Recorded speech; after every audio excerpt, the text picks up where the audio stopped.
الحمد للہ وحدہ لا شریک لہ والصلاۃ والسلام علی من لا نبی بعدہ۔ اللہ تعالیٰ نے مختلف اوقات میں مختلف عبادات ہمارے اوپر فرض فرمائی ہیں۔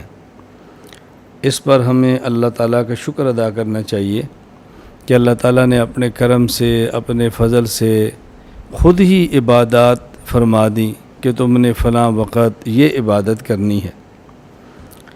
عبادات اور فرائض میں سے ایک اہم عبادت اور اہم فرض ہے قربانی۔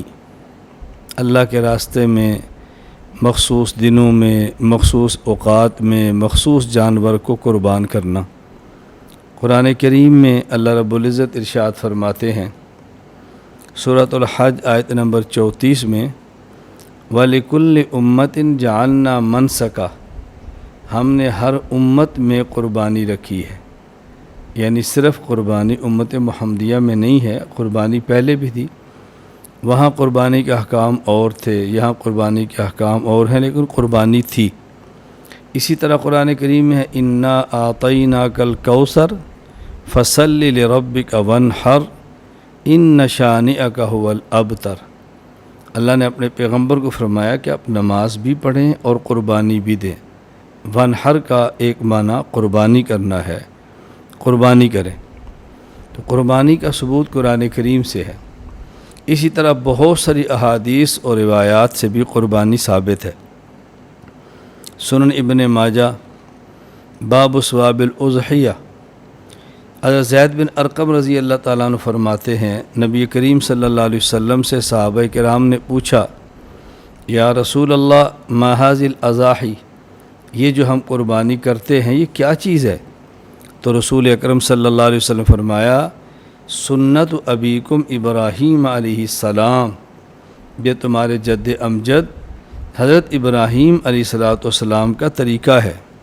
پوچھا فما لنا فیہا یا رسول اللہ، ہم قربانی کریں گے ہمیں اجر کیا ملے گا؟ فرمایا بکل شعرۃ حسنہ، جانور کے ہر بال کے بدلے میں تمہیں نیکی ملے گی۔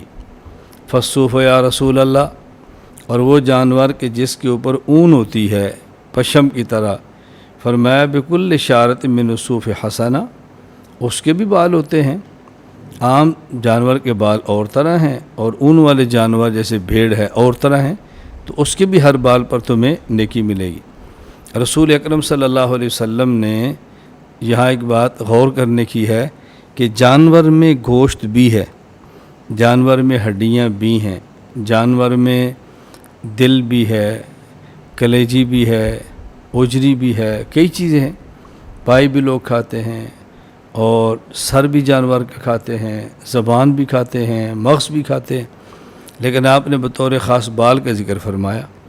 یہ بتانا مقصود ہے کہ وہ جانور کا وہ حصہ جو تم استعمال نہیں کرتے، پھینک دیتے ہو، اللہ اس پر بھی اجر دیتے ہیں۔ تو بتائیں جو جانور کا حصہ تم استعمال کرتے اور صدقہ کرتے اس پر اللہ کتنا اجر عطا فرمائیں۔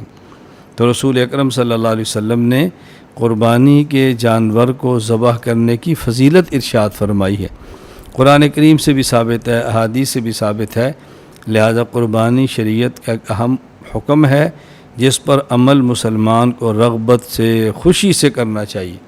اللہ تعالیٰ کو حکم سمجھ کے عمل کریں، اس کو جبر نہ سمجھیں، بوجھ نہ سمجھیں، اللہ کا کرم سمجھیں کہ اللہ پاک اگر کسی کو توفیق عطا فرما دیں۔